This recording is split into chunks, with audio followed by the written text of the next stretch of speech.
Babi Yar, in the suburbs of Kiev, is a mass grave in which 33,771 Jews were shot after digging their own grave over the course of just 2 days in September 1941.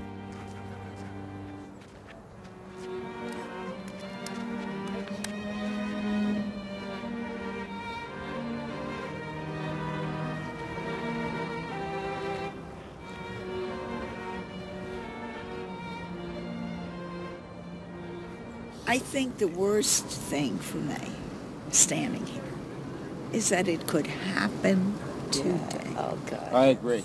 Yeah. I can see people being marched out of Kiev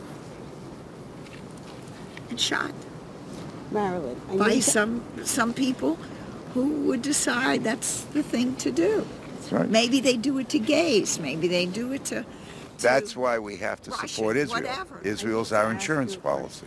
If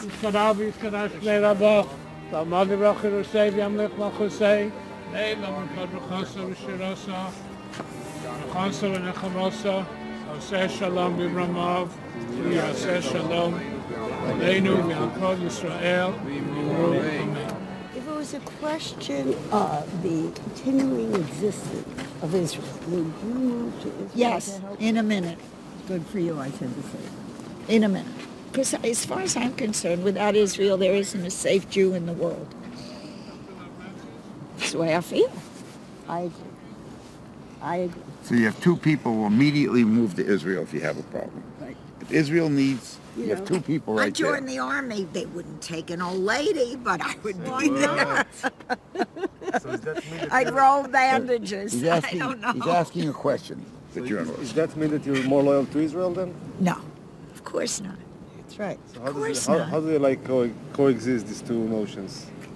How do I like what? How these two notions coexist? The fact that Easy. You love your children, you love your husband. You love your friends equally. You love your children more than you love your husband? Of course not.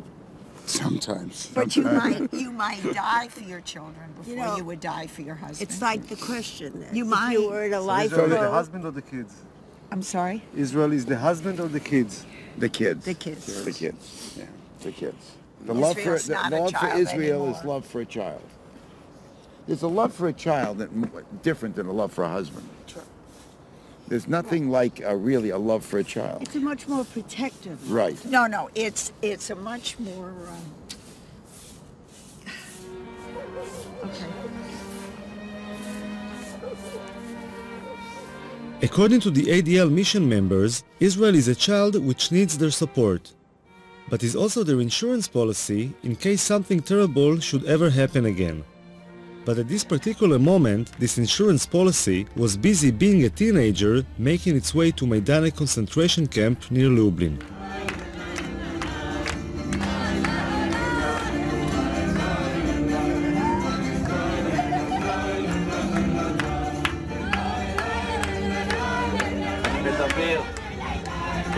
אליי, אני רוצה לראות את הרצינות דרך העיניים שלכם. אנחנו עוברים לשלב הבא של הרצינות, השלב הבא של תשומת הלב, אנחנו מגיעים למיידניק.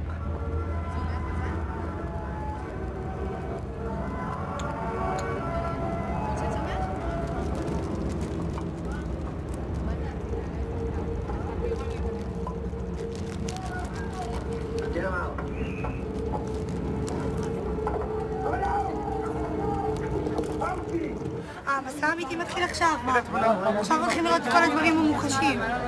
עד עכשיו רק ראינו כאילו, אתה יודע, בית כנסת ודברים כאלה, עכשיו הולכים לראות ממש איך השמידו אותם, את המשרפות, הכל. יהיה קשה.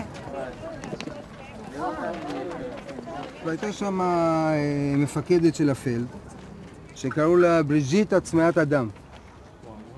בריג'יטה צמאת אדם הייתה הולכת, רוכבת על גבי סוס, באזור המקסים הזה של לובלין, עם שוט ברזל שמחובר אליו כל מיני ברזלים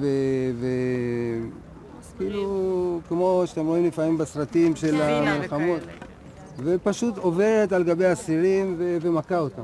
סתם ככה? סתם ככה. אוקיי? בריג'יטה צמאת אדם שהייתה מפקדת זה.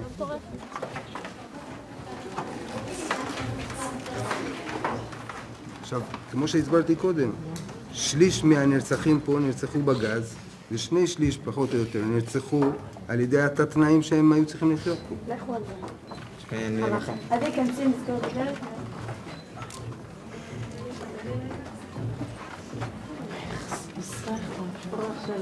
כפתנית.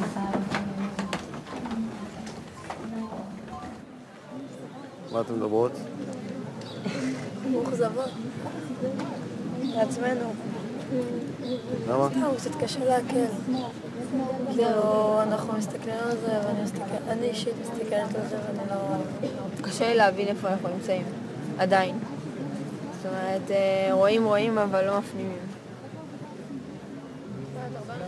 מאכזב, אתה חושב כאילו, מה, אתה פה עושה את הטעות, אתה אין לך רגשות או משהו. אתה מרגיש כאילו אתה מזלזל בדבר, וזה ממש לא ככה. This was my first time in Majdanek as well, and I could relate to the way the kids felt. The horrors were almost impossible to digest.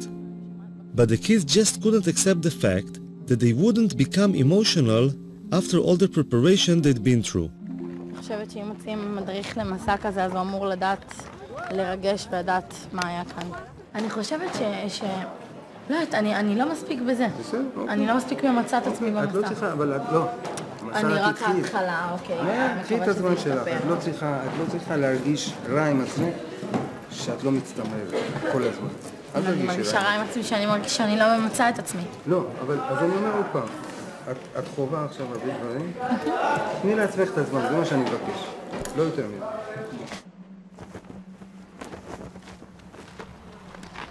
ובאמת, אני נותן לך טיפ שתמשיך לעקוב אחרי הגברת בהמשך.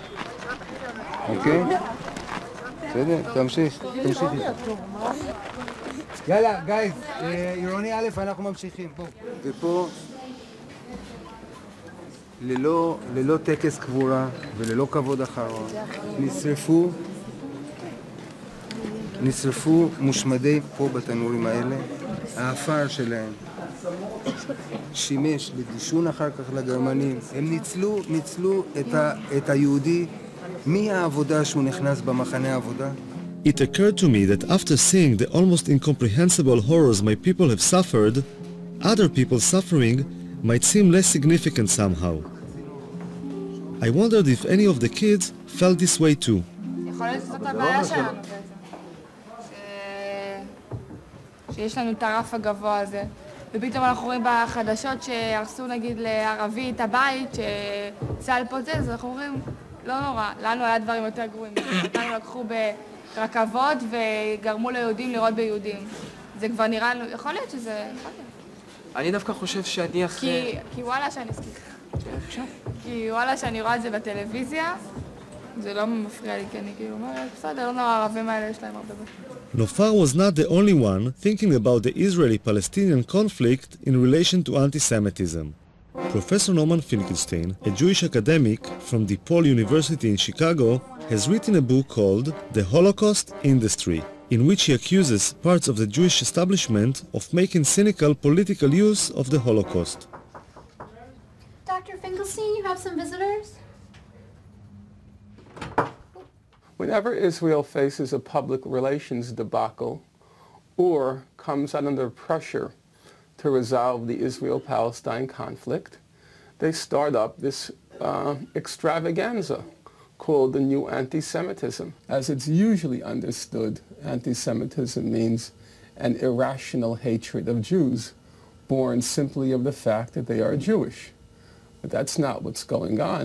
Here it's a hostility born of the fact that the state which claims to represent them is engaged in quite brutal violence.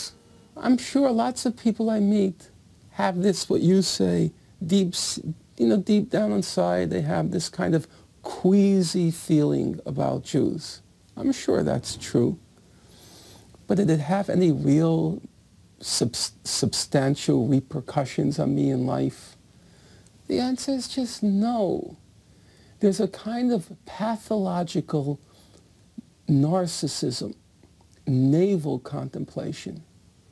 When you are the richest, wealthiest, most successful ethnic group in the United States, you've got the world on a platter, and you sit around and you're talking about anti-Semitism.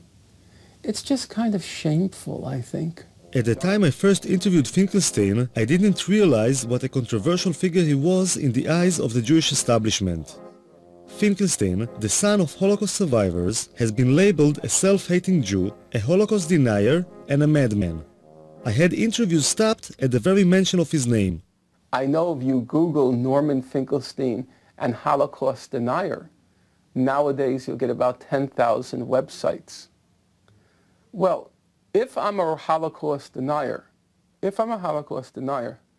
I would have to be certifiably insane. I would have to be clinically insane. Because, given who my parents were, for me to be denying the Nazi Holocaust, I'd have to be clinically insane. So you have to judge for yourself. You may disagree with me, but is it your impression that I'm clinically insane? Now, if you think I'm not, then you have to wonder, why are those 10,000 websites saying that?